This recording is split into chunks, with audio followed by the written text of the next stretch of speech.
I'm only presented with certain evidence. I don't know the whole story. The attorneys know more than me, the family knows more than me. But from what I have heard over the last 4 days and 5 days total, is that several people failed her. I don't know where her mother is. I don't know anything other than that she was forced to live in a home where she was not protected or given the adequate attention and love. I don't know where her father is. I don't have any mention of him in her life, no presence. To Cordell, AKA King, and all the men who saw Jarvis Butts hanging out and always around these young girls, including Desire, and his 9-year-old daughter going up to the shop to clean up his shop. The school counselor who never showed up, or the person who was supposed to show up if that counselor was absent. All right, what's up with y'all? So look, man, a lot of y'all been hitting me up asking me to do a video over the Nasiah Harris case. I did this like 3 or 4 months ago. So what I'm gonna do right now is I'm gonna bring back the video that I did. It's a sequence of events breaking down everything from beginning to the end about everything that's going on. The updated information pertaining to the trial will be at the end of the video. So y'all about to watch what took place. Y'all finna get a lot of details that a lot of y'all don't know nothing about, because I see that the case just went super viral all of a sudden right now and everybody is interested. So if you're looking for the information, it's going to be in this video right here. Make sure y'all hitting that like button for me to spread the awareness on the situation and things like that. Other than that, I done said what I had to say. And there is going to be me in the video breaking down things bit by bit by bit that you can go ahead and watch and see. If you're one of those people who don't like to see commentary on other people's videos that they do, just get up off of here, because it's going to be commentary. I'm breaking things down, and I'm also leaving out a lot of things for y'all to see in these press conferences that I have in this video as well. Other than that, I done said what I had to say. I'm gonna holler at y'all later, and let me know your thoughts and opinions on this, and we're gonna talk about it in the comment section. And I do want to say one more thing. Stop victim blaming that little girl. That is so weird to me. That little girl was groomed by this dude. Other than that, I'm gonna holler at y'all later. Let me know your thoughts and opinions, and we're gonna talk about this. And if y'all do want me to bring more updates on it, because y'all know I go dig deep, let me know in the comment section. Hit that like button, and it'll let me know what y'all want to do, basically. Other than that, I'll holler at y'all in a minute. All right. But they began investigating immediately. The evidence would further show that through text messages that we know and that we have, Zanaya and this defendant were going to meet after school on January the 9th. We know that she did indeed meet up with the defendant that we're charging in this case. We also know that several people close to Mr. Butts, who we were charging later, saw them together in several different locations, people that he knew well. We have evidence that at 9:30 p.m. on that day, that Mr. Butts... We have our suspicions. The unrelated charges the man is being held on are 2 counts of criminal conduct with a person under 13 years old, and he previously served 7 years in prison for involvement with a murder. All right, what's up with y'all? So look, man, I'm back again with another video, right? And before I jump into the video, I just want to tell everybody out there that I hope that y'all are having a good day today, or y'all did have a good day today, or y'all will have a good day today, just depending on when you see this video or when I post this video. But anyway it goes, I'm wishing y'all nothing but the best in every aspect of your life, and I'm also sending y'all nothing but peace, blessings, and prosperous energy y'all way. And I'm also sending that same thing to y'all family as well, because I know a lot of people are going through things right now, and they don't have a lot of people to send them some good, genuine, positive love. And I'm going to be the one to do that, and I genuinely mean what I'm saying. So yes, if y'all want to say that back to me, I do appreciate that as well. But I'm really just sending this out to y'all, man, because I see a lot of people going through different things, and they need their love, man. You know, so it is what it is. And when I say anything that I just said, it's only to my supporters and to those who reciprocate the same energy back to me, like I just said a while ago. But let's get straight into this situation at hand, because we got a lot of stuff to talk about and even more stuff to watch. So listen, basically, long story short, I want to start this off by saying RIP to Nasiah Harris, who was a 13-year-old little girl who lost her life in Detroit due to the fact of dealing with a weird fucker by the name of Jarvis Butts. He's a 41-year-old dude. I can't call him a man because he don't deserve that title. But yes, he has a history of messing with multiple people, right, that are children. And listen, I also want to say RIP to Nasiah's father, because he didn't get a chance to witness nothing that's about to take place right now. He ended up losing his life as well in the midst of this going on. And I know that's got to be one of the worst feelings, to pass away, not knowing what happened to your daughter, and knowing that potentially she could be gone in the worst way. You feel me? But yes, this weird fucker by the name of Jarvis, who is 41 years old, actually has been dealing with kids. He actually went to jail also for messing with a kid. Now, listen, what's so crazy about this situation is that, you know, they're calling him a professional groomsman. He's been grooming children for the longest. He actually was messing with his own child. And that's so crazy to me that you want a child this bad. He actually went to jail, did 7 years, got out, and was on the same thing. Now, I want to say this as well because I see a lot of people trying to victim blame a damn child, which is weird to me in my personal opinion, saying that she shouldn't have been doing this and doing that. You got to realize that she is the child. He is the adult. He's supposed to be looking out for her best interest in life. There's no way in the hell you should be blaming her. She didn't know what the hell was going on. You got to think you got to be a certain age to actually comprehend life. So yes, you got to understand that. Stop victim blaming kids, you weird fucker. Now if you do that, that's on you. If you're a supporter of mine, I just ain't rocking with it. That shit weird to me, in my personal opinion. But yes, she ended up, you know, getting pregnant by him. They actually found evidence showing that he was the father of the child. He was actually trying to get rid of the child as well, and I think that's why he took her life. And that's my personal opinion, and I'm sticking with it. Because of her age, he knew that people were going to find out and different things like that.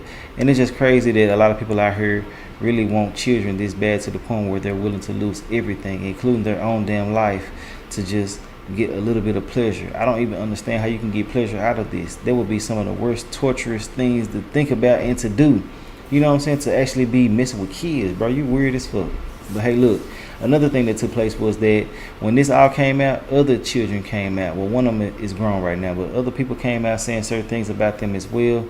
You know what I'm saying? Being involved with him. And I just feel like that this type of person right here needs to be taken out. There's no need to go to court. There's no need to do none of that, because you can see what he's going to continue doing for the rest of his life if he ever gets out. He was on the sexual registry list and stuff like that. And I want to say this right here as well, too, that a lot of people need to take the time out to understand that people that they're dealing with need a background check. I don't give a damn, especially if they're going to be in your personal space. You feel what I'm saying? Now, I'm not here to victim shame or victim blame them in no way, shape, form, or fashion, because they're basically just trying to say that he was a family friend or associated with the family. But I just want to say that anybody that's watching these videos that I've been doing recently need to understand and take heed to these situations. You're not being presented these type of scenarios for nothing. Take heed, pay attention, women and men, because people be thinking that it's all men and it be these women as well. These people that like these little ass boys and talking about how cute and fine they is and stuff like that, and they children, babies and stuff like that. I don't get that, you know. Now, saying somebody is handsome, cute and stuff like that is understandable, but nowadays they be saying they sexy and fine, and they just be weird to me. I don't know, the word is weird right now. But hey, anyway, we finna get into the video. I left out a lot of details. I just had to give y'all a basic synopsis over this. Like I said before, RIP to her and RIP to her father, because he lost his life as well in the midst of this. But yeah, I see a lot of people wondering how he was around the children, and that's what they're saying. He was just somebody that the family knew. And I heard also that you know, he has a baby by her cousin, something like that too. So, you know, we'll figure out more. I just found out a lot of stuff a while ago, but hey, let's go ahead and get into it. Protest outside of Frank Murphy Hall of Justice, family demanding answers in the case of Nasiah Harris and hoping for charges.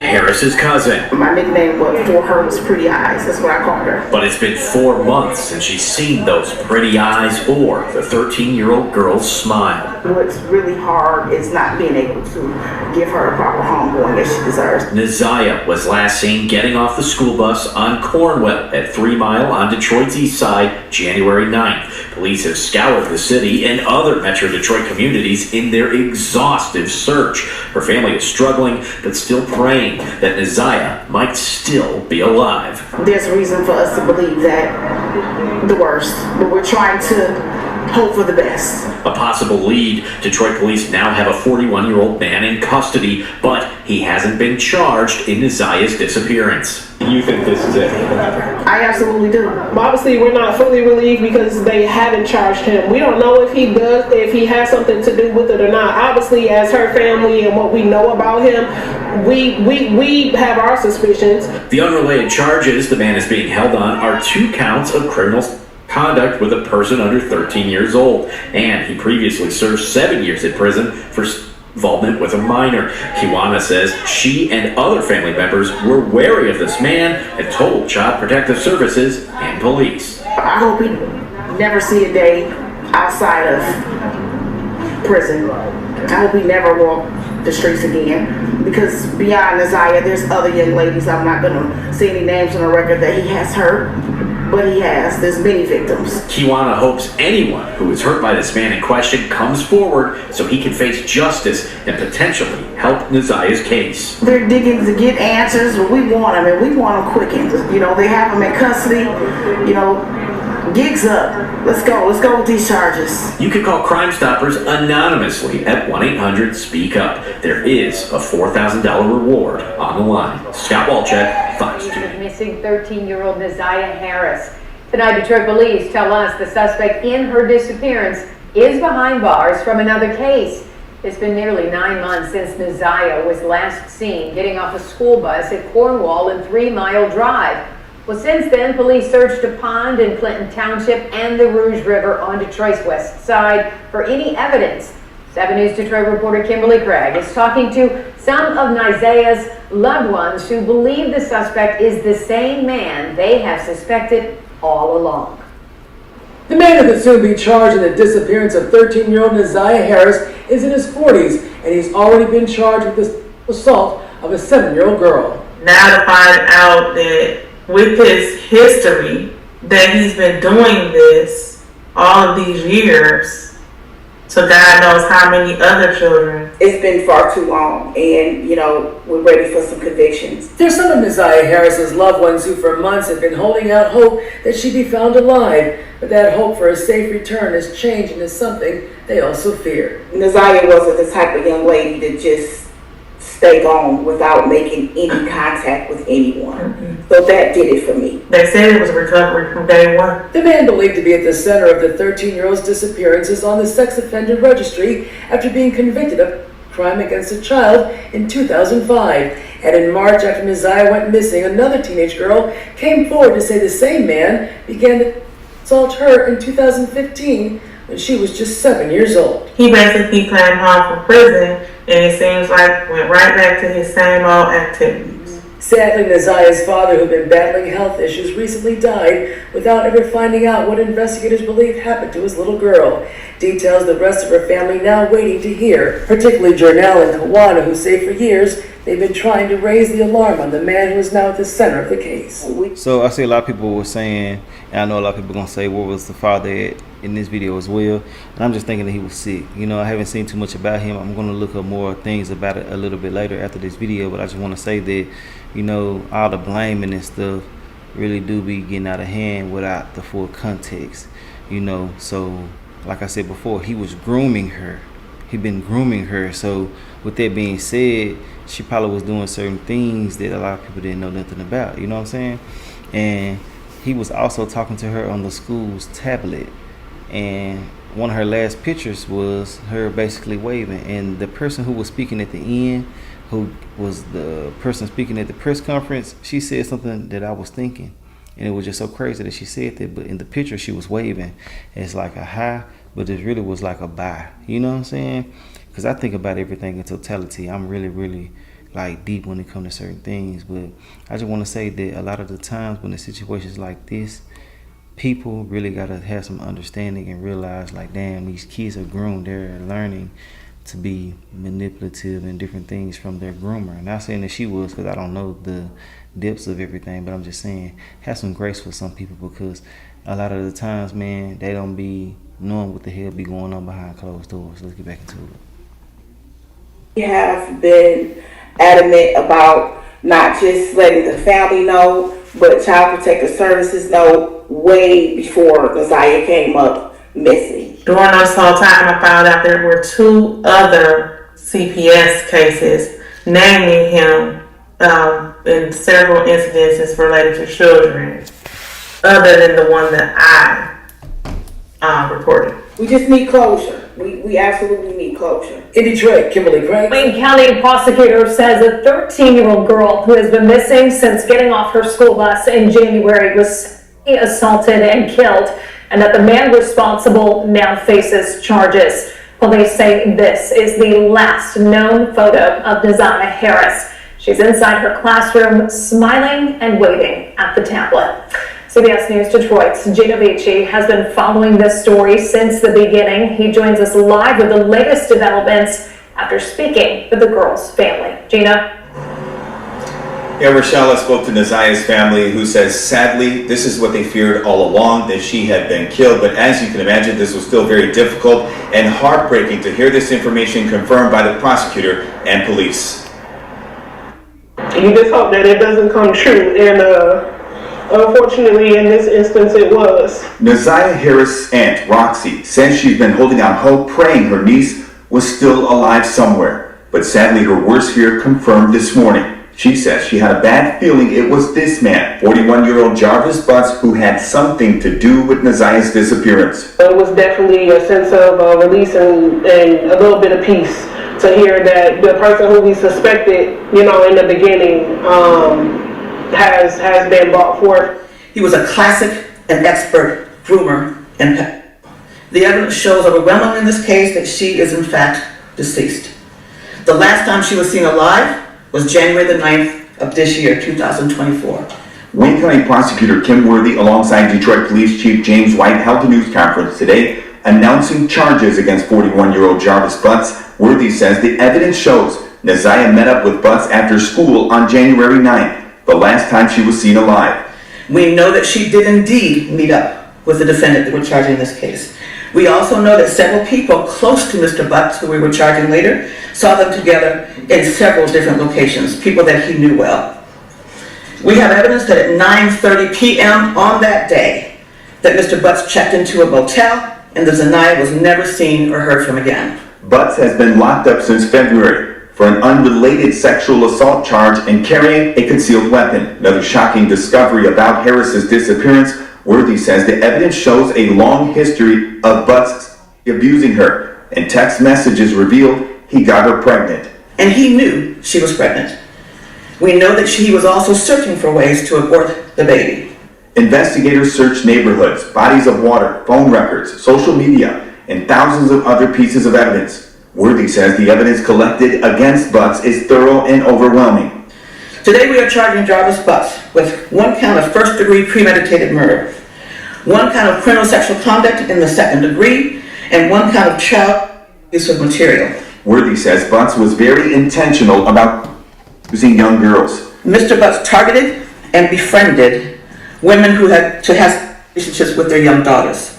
Now, a lot of people don't be believing that is what dudes are out here on. They think that they end up growing this lust for the child and different things like that. Not my supporters now. It's just for the people who be outside of us. Be thinking weirdo shit like that. You got to realize and understand that these dudes be knowing what the hell they getting into. When they see them kids, they get a little bit more nicer. They get a little bit more manipulative and stuff like this. So you got to be able to understand that these people are weird as hell. You got to do your due diligence on these people. You know what I'm saying? Because I feel like that people can see certain things, but they not looking deep enough, because a lot of the times, man, you are overlooking what's needing to be seen right then and there, But hey, I'm not trying to blame nobody in their situation. I'm just saying that, you need to sit back and realize and understand that these dudes are out here looking for somebody to get close to so they can get close to their kids. They not all out here being genuine. A lot of people be talking down on stepdads, but I commend them and stepmoms and stuff like that. But some people just want to be in these situations to be able to do things like this as well. So make sure you're taking your time with people. Stop jumping into relationships so damn fast. People be trying to get into People be trying to get into a relationship, fall in love and stuff like that. People be playing about falling in love in 2-3 days and shit like that. But that ain't healthy. That's really crazy and idiotic, especially if you got kids. There's no way in the hell you need to be out here trying to fall victim to love and lust and loneliness to the point where you just willy-nilly falling in love at any drop of a dime. You know what I'm saying? That shit crazy, bro. Let's get back into it. He would have relationships with their mothers, but his true desire was to have with their young daughters. His true That's desire. What the evidence will show. Meanwhile, Nazia's family says they are devastated, but they do feel one step closer to learning exactly what happened to their loved one and why. We got some answers and we got some justice for her today. And hopefully when everything comes out in the trial, we'll definitely be able to finally get that closure that we need. Now, Rochelle, to be clear, Nazia's body has not been found yet. And get this, Worthy also announced 2 other assault charges against Jarvis Butts involving 2 other young girls under the age of 13. Meanwhile, he is expected to be arraigned tomorrow morning inside the 36th District Court for the disappearance and death of Nasiah Harris. Back to you. It's a heartbreaking case here, and learning that it's an expanded case. We'll certainly be following this for some time. Gina. Okay, so now this is him in court, where they're breaking down certain things and talking about certain things, and right after that is the press conference that the police gave, but the real new updated conference is right after that as well. So y'all can stick around, watch the whole thing in totality, so y'all can get the full synopsis of everything. I will be giving you updates in the future and stuff like that, but there's no need for him to be living. He needs to be taken out. There's no way in the hell he should be going to the court or nothing. You already went to jail, you done did these things, you keep on doing them, you impregnate children, you taking lives. What the hell are you needed for? I don't advocate for violence, but y'all already know I'm really the main channel to be talking about it now for an eye. They need to go ahead and start giving these families, the people who did certain things to their family. You know what I'm saying? Give these people to the people who really want to do something to them. Stop giving their ass protection and sending them on to live life and stuff like that. Hell no. Unhand him to the family and let them do what they do if they want to do something, because a lot of people are forgiving when it comes to certain situations. But for me personally, to really sit back and be as visual as I am mentally as well, you know, yeah, I would want to do something to you, because I be thinking about everything and talking about everything in depth. Because I can actually, I don't know, it's just some, y'all be saying I'm empath and stuff like that, but I can visualize me being the person who passing and stuff happening. I don't know, it's just crazy, but that's why I get so emotional and so tied into these type of stories, because I put myself in their shoes, you feel me? But let me know your thoughts and opinions on everything. I done said enough. I will holler at y'all later on another video. Alright. Okay. This is calling case number, Mr. Butts has 3 cases. Case number 240-596-1901, Houston, Michigan versus Jarvis Butts. Case number 240-596-1801, Houston, Michigan versus Jarvis Butts. And case number 240-596-1701, Houston, Michigan versus Jarvis Butts. Appearances from the people. Yes. Good afternoon, Your Honor. Tina Ripley on behalf of the people, P83688. And good afternoon, Your Honor. Matthew Makepeace on behalf of the people, P82796. Good afternoon. Okay, Ms. Quick. Good afternoon, Your Honor. Neighborhood Defender Service by Cheryl Quick, P83973 on behalf of Jarvis Butts. I believe co-counsel is present. Ken Riggins. Yes, he is. And good afternoon, Your Honor. Good afternoon to your staff. Neighborhood Defender Services by Ken Riggins, P82125 on behalf of Mr. Jarvis Butts, who stands with me to my right. Okay, Ms. Quick and Mr. Riggins, do you waive from reading stand in? We do, Your Honor. Okay, court order not guilty. Yes, Your Honor. Court order not guilty plea on behalf of the client with respect to all 3 cases. Bond recommendation from the people. Yes, Judge. People are requesting a remand. On all 3? Yes, Judge. Can you give just a brief summary for each case? Yes, Judge. I mean, very, relatively brief, yes. Sure, Judge. Starting with the case ending in 619, that is a criminal sexual conduct in the 1st degree with added charges of criminal sexual conduct in the 2nd degree. That is for Mr. Butts' biological daughter, and she was around 8 or 9 when the touchings first started happening, and 10 when she was convicted. Mr. Butts is a habitual offender, 4th offense notice, mandatory 25 years, and he also has a prior conviction for criminal sexual conduct in the 3rd degree with a person 13 through 15. Okay, give me background on those 2 cases, please. Yes, and as it relates to case ending in 618, that is 1 count of criminal sexual conduct in the 2nd degree. He does have the 2nd offense notice on that, along with the habitual 4th offense mandatory 25. That case is for the sexual assault of a 4-year-old minor, or she was 4 years old at the time, and she was the daughter of one of Mr. Butts' girlfriends at the time, and I would believe her to have contracted chlamydia. And as it relates to the case ending in 617, that case involves the missing 13-year-old Nasiah Harris. Nasiah went missing on January 9th in 2024 after last being seen alive with Jarvis Butts. Mr. Butts is a serial child murderer.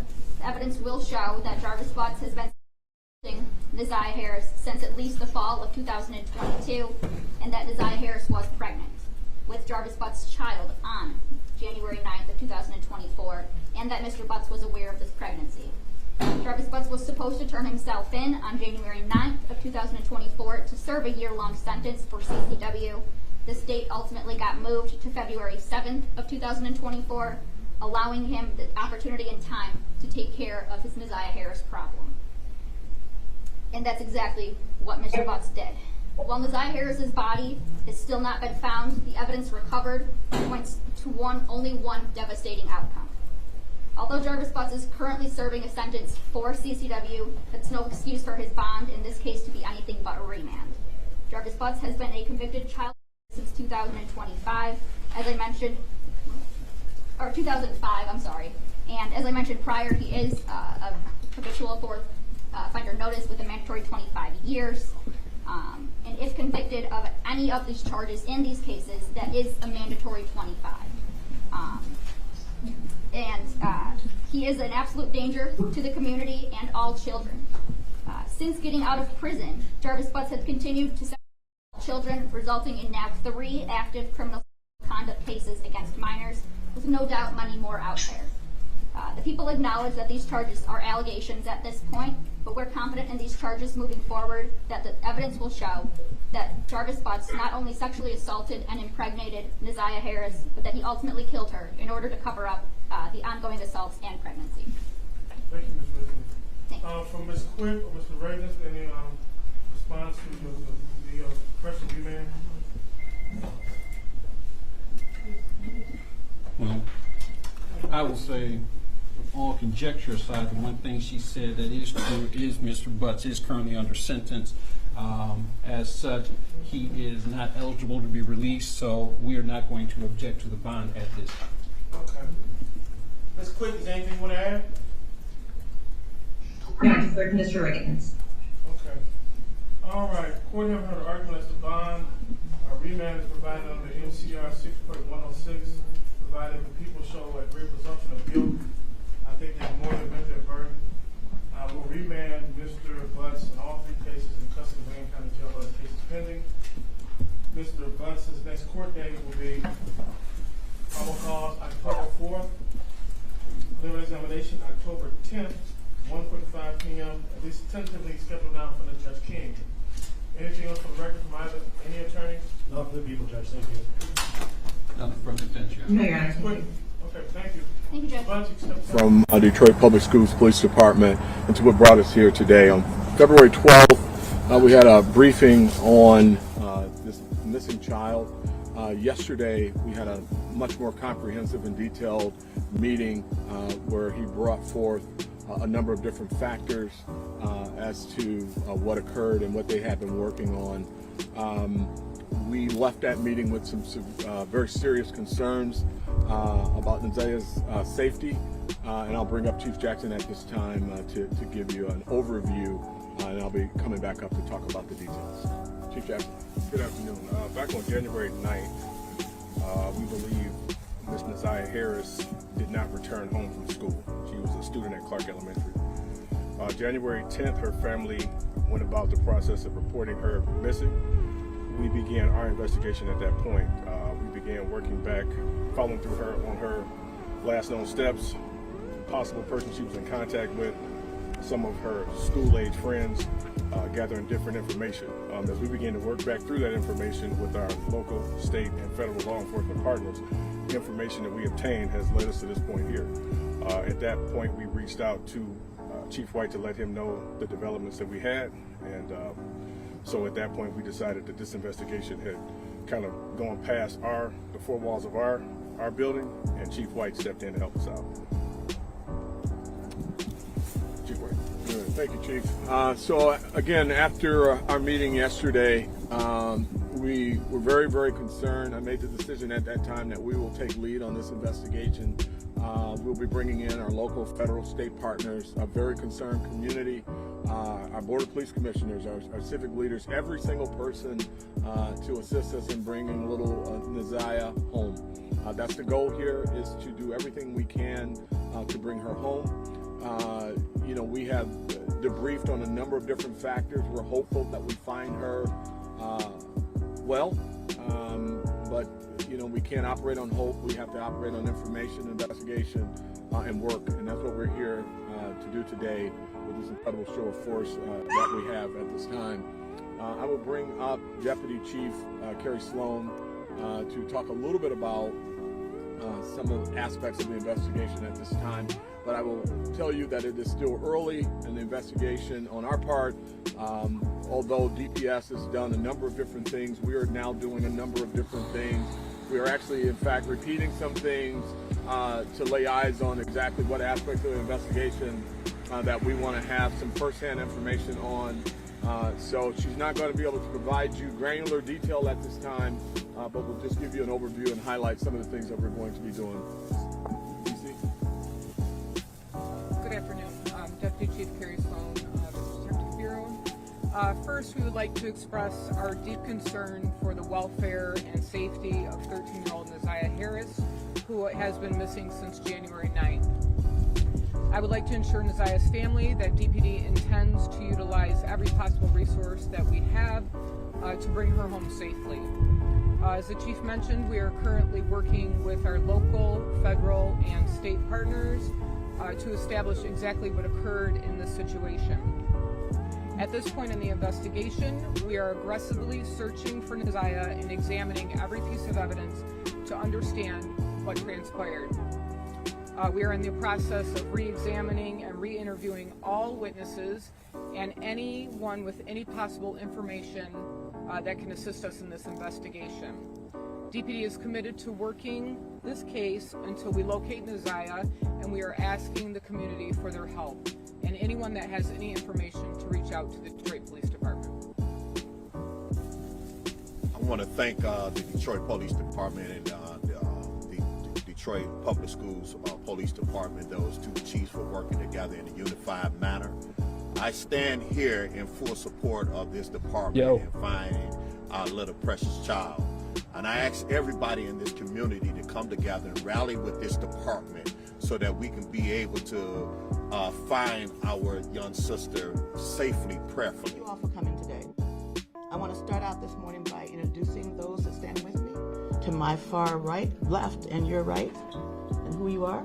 Matthew Makepeace, the SBU unit at Wayne County Prosecutor's Tina Ripley, the SBU unit at Wayne County Prosecutor's Office. Matt and Tina will be trying the case. And good morning, Louisa Pepelis. I'm also with the Special Victims Unit, the Deputy Chief.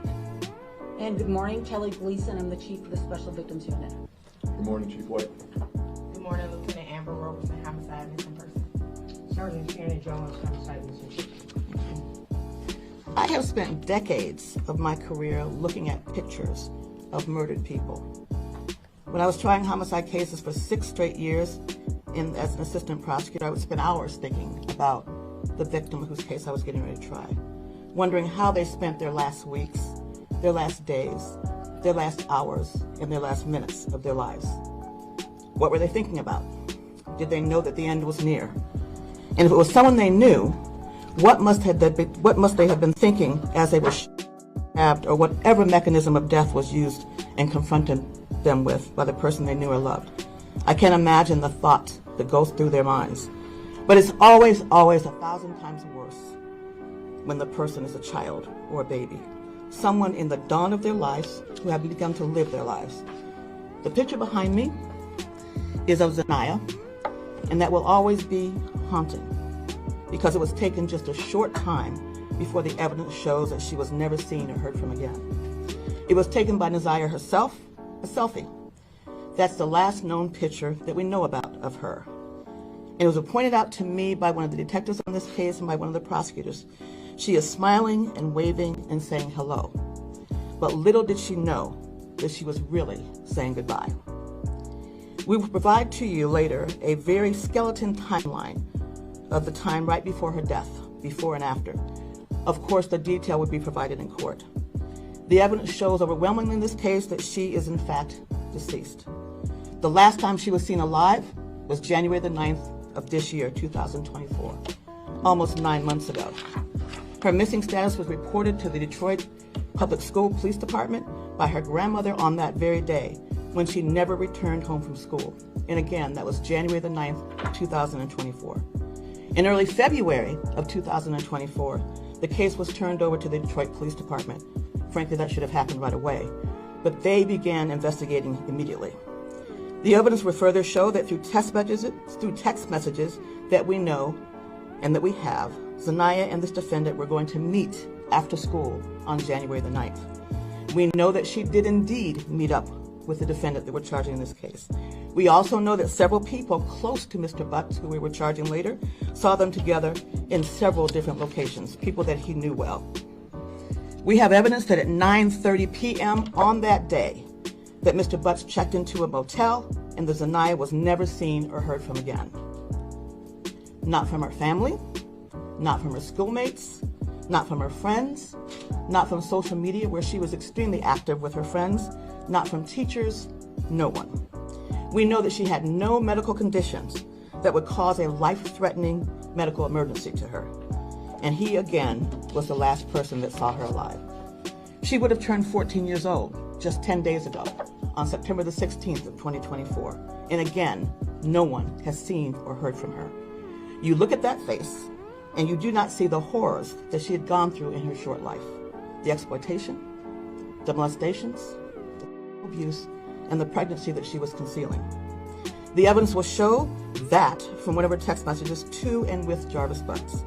And we also know, the evidence will show, that there's no evidence of anyone else being the father of that child, other than the defendant himself, who we charge today. And he knew she was pregnant. We know that he was also searching for ways to abort the baby. We know explicit photos were requested by him of her and that she complied and sent them to her. All at the hands, we allege, the man we are charging with her death and also her long-term abuse. In our warrant review process that Matt and Tina and others put together, excellent work on that. Video of 111 gigabytes, witnesses and witness statements, body-worn camera, and let me not forget, it was Tina and Matt's memo, but the work of the Detroit Police Department. Anyway, we reviewed 111 gigabytes of video, witnesses and witness statements, body-worn camera footage, surveillance video, police reports, documents, 19 gigabytes, medical records, search warrant returns, phone extractions, which came to 506 gigabytes. Today we are charging Jarvis Butts with one count of first-degree premeditated, one count of criminal conduct in the second degree, and one count of child abusive material. Today we are also charging Mr. Butts with more counts of criminal conduct on two more girls, yes, girls, on two other separate cases. The girls in question now are 20 and 11 respectively today, but both were under the age of 13 years old at the time the offenses occurred that we're charging. We are charging that one victim who is now 20 years old, that from April of 2012 to April of 2014, is alleged that defendant Butts assaulted the victim at a residence in Detroit. Further facts and evidence on that matter will be placed on the record at the preliminary examination. In that case, we charge Mr. Butts with criminal conduct, one count in the first degree, person under 13, defendant 17 or older. In that case, we are also charging Mr. Butts with 3 counts of criminal conduct in the second degree, person under 13, defendant 17 years or older. In the second criminal conduct case, well, I guess the third, that we're charging today, we are alleging that the victim, who is now 13 years old, that from July 2015 through July 2017, we're alleging that he assaulted the victim at a residence in Detroit, and again, further facts and evidence will be developed at the preliminary examination. Defendant Butts have been charged with, in that case, 1 count of criminal conduct in the second degree. Child under the age of 13, Mr. Butts over the age of 17.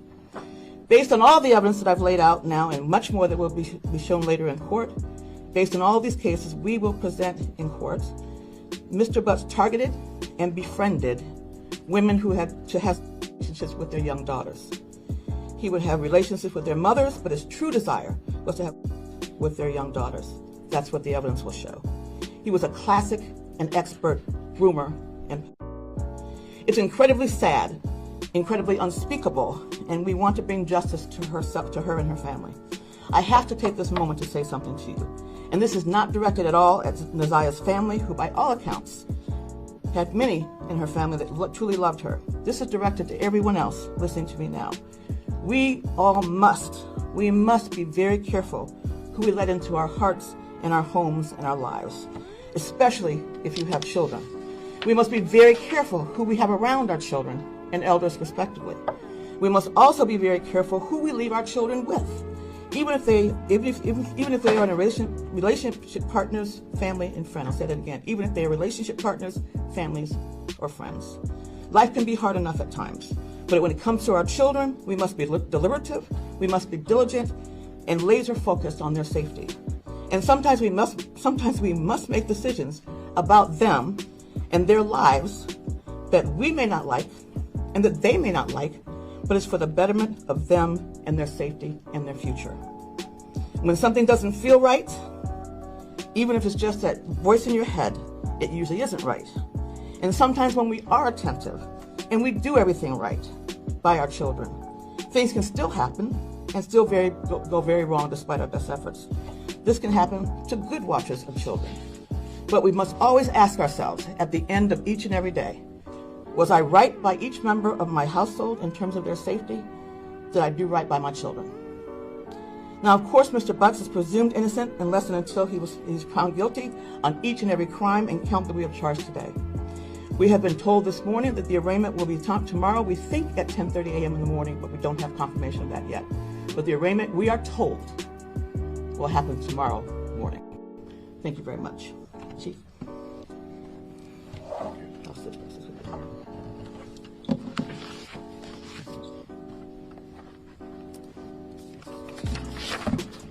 Good morning. This is one of the most difficult cases that I have been a part of. And I'm just so very thankful to the detectives and the investigators in homicide. The tragedies that happened to this little girl touches each and every one of us. And unfortunately, she lost her life at the hands of someone who should have been concerned about her safety. I just want to take a couple moments and thank Madam Prosecutor and her team for the amazing work, the commitment, the hours that they put into this work. I want to thank our major crimes, missing persons, homicide, specifically Sergeant Jones and Lieutenant Amber Roberson. When I tell you the days and hours and the tenacity that they put into this work, it's not often that I'm not surprised by our officers, but when I saw the work and the hours and the time that they put in there, I was absolutely in awe at my weekly briefings and the time that they put into this case. It is not an 8-hour-a-day job. It is it ends when they have to get a couple hours of sleep. And I will tell you, with all the other things going on, this case was always top of mind. Certainly want to thank DPS for their assistance in transferring over some of the information that we were able to get from them with this case. There were a number of people, our community in particular, even our Border Police Commissioner, Tamara Liberty Smith, who was out knocking on doors and passing out flyers, all with a desire to bring this little girl home to her family. Quickly, as the investigation unfolded, the officers realized that was going to be very difficult.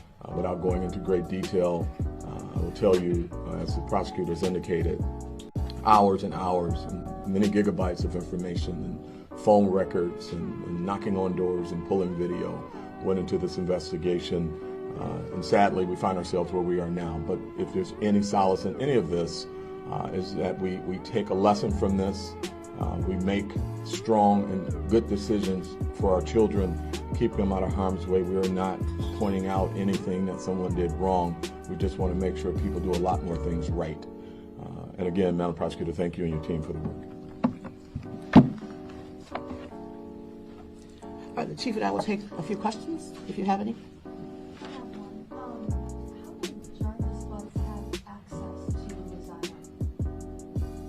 He knew some of their family members, some of her family members.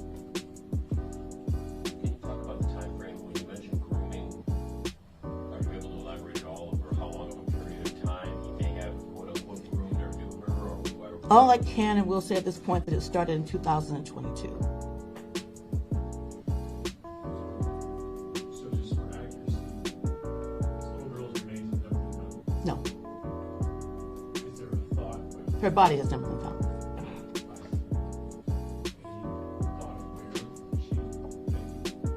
Well, if we knew that, we would certainly have a case that we weren't trying. We were trying without a body.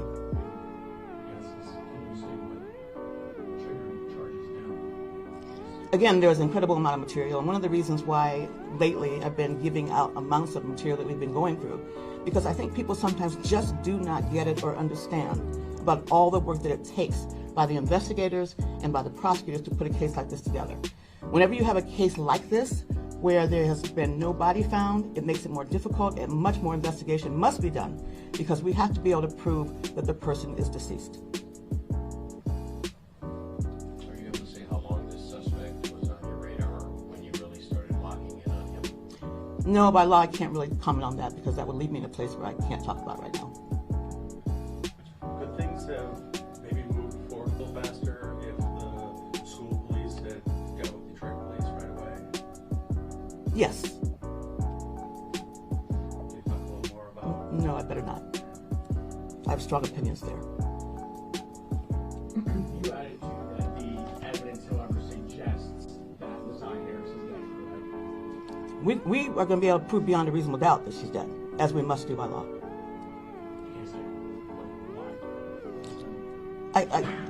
Because no one's seen her, no friends, no family, no teachers, no medical conditions. Even on her birthday, 10 days ago, she contacted no one. This was a child that never missed school, but the school hasn't seen or heard from at all again. This is a young girl who was very active on social media, and crickets, nothing, since January the 9th of 2024. Anything from the defendant? And we have other things too that will come out in court. Any cooperation at all or utterances, statements from the defendant? I can't get into that. Without being able to speak in detail, I'm sure, do you have any evidence to indicate manner and location of death or where this might have occurred? No, because we can't do that unless we have a body. Mr. Butts is currently facing charges from prosecutor Rycroft. Additional charges before these. He is, and we next appear in court on Monday, January 30th. Have there been any other arrests made in this case? I don't think so. We just saw an unfounded rumor that there were family members arrested. No one's discharged that or confirmed that. It's an unfounded rumor. It's not true. Thank you.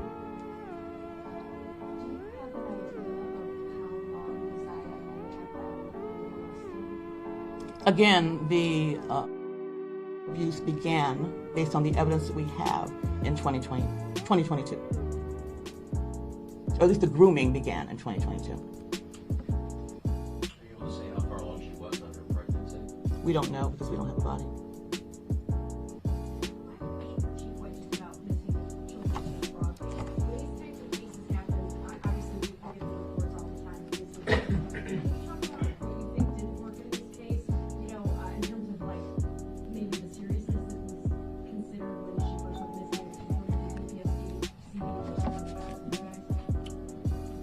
I would much rather have had the case earlier. I don't know if the outcome would have been any different based on some of the things we've learned in the course of the investigation, but we may have had an opportunity to recover even more evidence. But we're pretty confident that the evidence that we have is strong. We know it is, in fact. But you can never have enough evidence. So if there's anything that could have gone a little bit better with regards to the first time that we were brought in, I would have wanted to be brought in much earlier for that reason. Just a background on Jarvis Butts. What's his age and is he from Detroit? He's 41 years old, from Highland Park, I believe. Chief, as soon as you guys got word of this, you guys were out immediately, right? You were even out searching. You guys set up command posts. Yeah, that's correct. I mean, we took over the case after we were briefed. We took charge of the case, and our teams got engaged in it immediately and hit the ground running and didn't look back.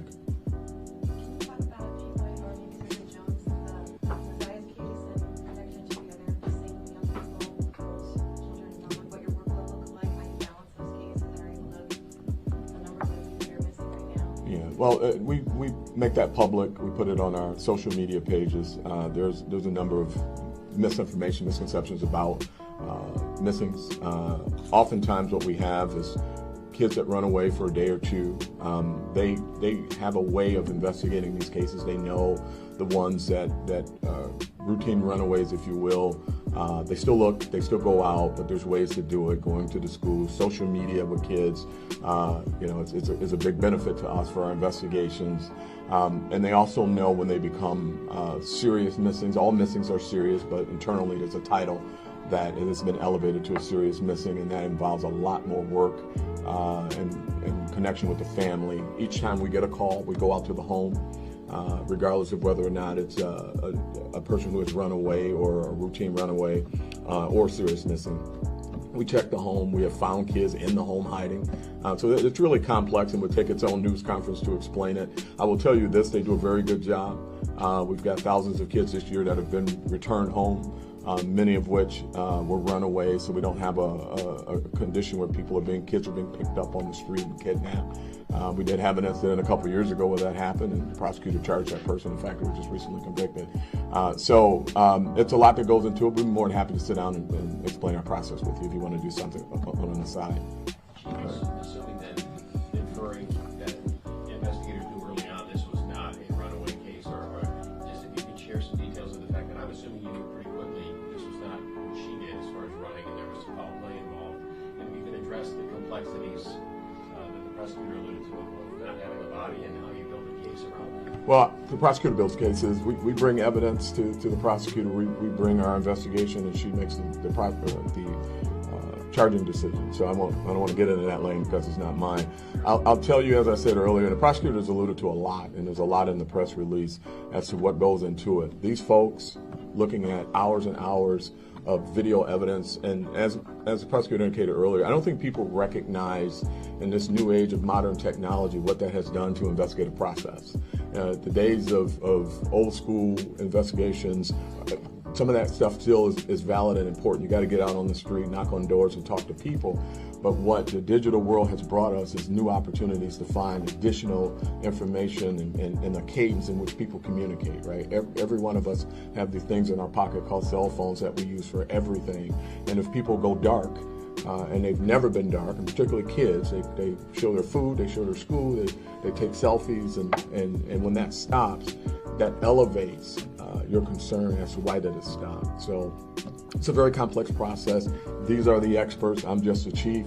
But again, we can sit down and talk to you about it in great detail, but a lot goes into it. And when you're talking about 111 gigabytes of information and text messages and dumping phones and literally going through methodically each one of the pages in the text messages and the communication as to when they stopped and the last word said that should have prompted a response. Maybe it did, maybe it didn't. I can't get into that. All those things elevate your curiosity and brings you into other areas. So it takes a lot more time, but when you get it all right and you pull all the things together, you become as confident as we are now with this case.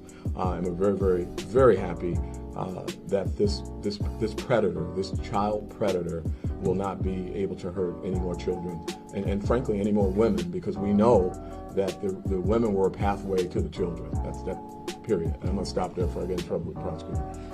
506 gigabytes just from the cell phones. Are there any other people that are close to her family that may be charged? This investigation's over, and we have charged the one single person that's responsible for not only her death, the evidence show, but also for the sexual assaults that we have charged today. What are his priors? Oh, I definitely can't go there. I'll lose my law license. Some of Desiree relatives seem to previously have talked to some did that ever make it to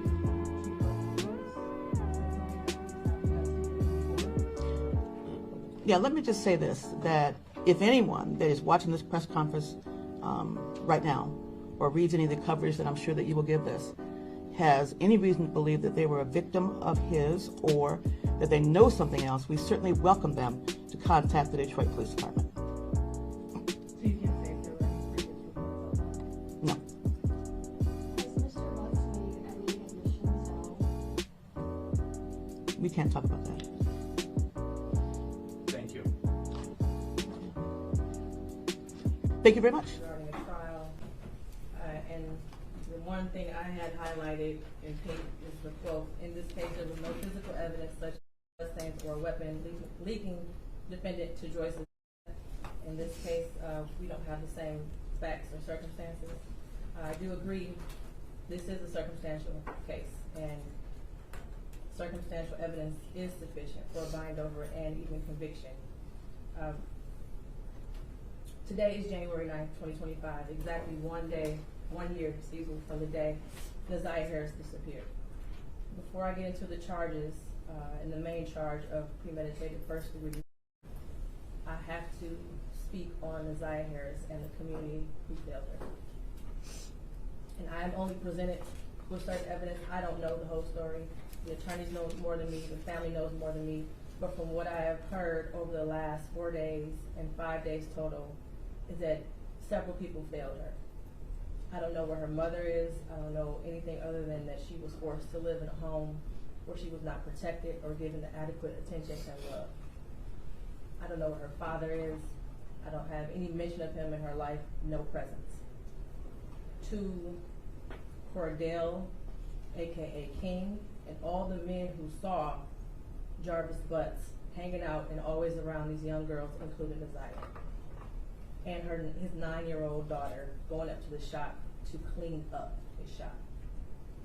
The school counselor who never showed up, or the person who was supposed to show up if that counselor was absent, after Neziah was on the floor on the day she went missing, saying that she needed to speak to someone and speak to a counselor. There's no mention of CPS, but I wonder what their involvement was over the years, because this was not just a 1-year thing. There are text messages at least from 2022. To her adoptive grandmother, Annette Harris, whose testimony, in my opinion, was very questionable. I understand why the people put her on the stand to establish Neziah's residence and the houses on Bedford and the regular routine, to establish also that Neziah was not a runaway child, that she was not a bad kid. I do believe she adopted Neziah. I do believe that she had 6 kids in the house. I believe that Neziah had on a dark hoodie the day she went missing, and that she had on red and black Nikes that day. What is hard to believe is that the defendant never came into the house as she testified. And there was also a minor that testified that he did as well. Text messages that show between him and Neziah that he did. In the basement, saying he was going to the shower, stealing her panties. He was always lurking around that house and asking for Janiyah and Zaniyah, from what I know. I even thought about the breakfast routine and saying that all the kids like eating breakfast at school. Did they have a choice? I don't know. But to always send those girls up there to clean up the shop raises questions. And how were there 2 women in that house who have birthed children themselves who did not notice that Neziah was pregnant, and I believe she was, and not having her period anymore? But then after hearing text messages today, begging Jarvis for pads as if she didn't have anyone else to give them for her. And what stood out the most was when Annette Harris stood on the stand, and she learned around 6 p.m. that Neziah did not come home from school, and said she looked around for her and decided to wait until the next morning to call the police. Without a tear, without emotion, or any expression of being devastated. And to her Aunt Shannon, who also showed no emotion, expression of being devastated from Neziah going missing. She stated that she had friends help look for Neziah, but was directed to just wait until the morning to call the police. A grown woman who likely suspected something strange going on didn't feel the need to call the police either. They were both able to go to sleep at night without hearing from Neziah or having any indication that she was coming home that night. And of course, the defendant, who I will get to in a minute. I don't know who else failed Neziah, but the community did. As far as the people establishing probable cause, I will focus on count 1 as it's been stated that there is no contention with counts 2 and 3. In count 3, I will amend based off of the motion and the testimony I heard that Naziah was 12 and not 13 at the time that Jarvis Butts had intercourse with her. The prosecution is correct. You do not have to have a body to establish first-degree premeditation. It would have been a much shorter exam had her body been found, but this is where we are. In the last 365 days, no text messages. We all heard today and yesterday that she was very active and frequently texted. No social media for a year. We heard through testimony that she was also active on social media. No phone calls, which she was also able to do according to testimony. No physical sighting of her by anyone. She never came back to school. No one has seen her. Medical records dated from July 2014 to October 2023 indicated that she had no life-threatening medical issues that would lead to a natural cause of death. The black hoodie found in the area of 7 Muhlenberg with her DNA and the holes in the hoodie consistent with some sort of struggle, violence, or weapon being used. And we know that there were no holes in that hoodie when she wore it to school. We saw a picture of her in a black hoodie on her last day that everyone saw her. I do believe her grandma testified truthfully about the sweatshirt that she had on and that was practically new. And the border agent who said that no evidence of animals would have destroyed the clothing or the shoes to possibly lead to animals tearing up that hoodie. The clear glasses found in the blue Nissan the day after she went missing. The behavior of the defendant when he snatched those glasses. They looked exactly like the glasses she had on in her last picture, according to the witness. The shoes that her brother described as the same shoes that were found also in the area of 7 Muhlenberg near the hoodie. While this is still probable cause, the evidence all points to Jarvis Butts. His locations, him being seen with her last, the searches, the abrupt silence between the two of them in text messages, and the constant lies he told throughout the entire investigation. And they were proven to be lies with text messages and other testimony.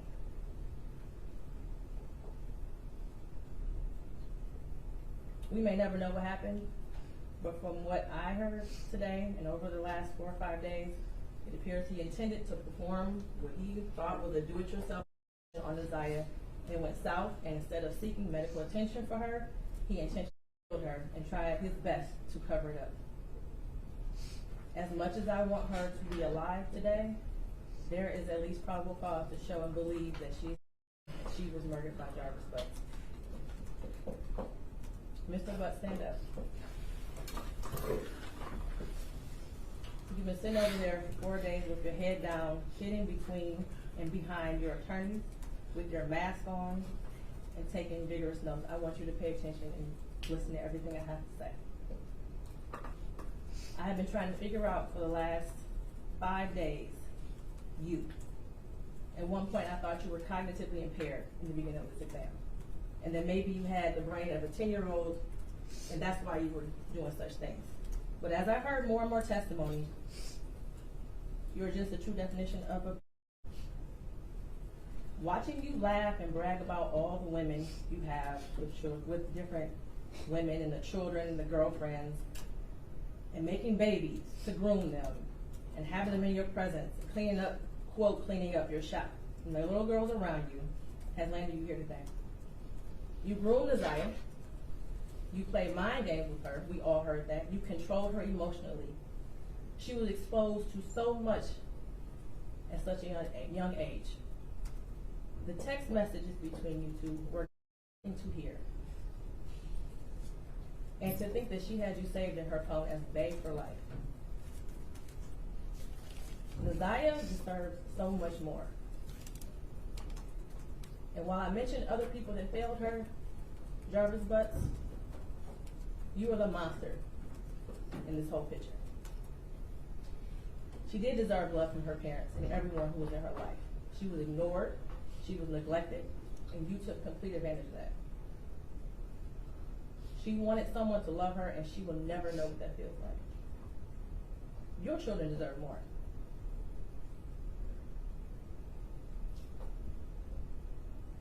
As much as defense counsel has raised issues on count 1, all that has done is raise the question of fact for the trier of fact, which means that this will be for a jury or a judge to hear in Third Circuit. I pray for the healing of all the victims and the young girls and possibly boys who have come into contact with you. As a community, we should look at this case as a prime example of how much work we have to do when it comes to protecting our children and especially our black girls. I pray for closure and healing for all those who have been traumatized by you. And for you, Jarvis Butts, I wish you a speedy trial and that justice be delivered. Your bind over date is January 16th at 9 o'clock a.m.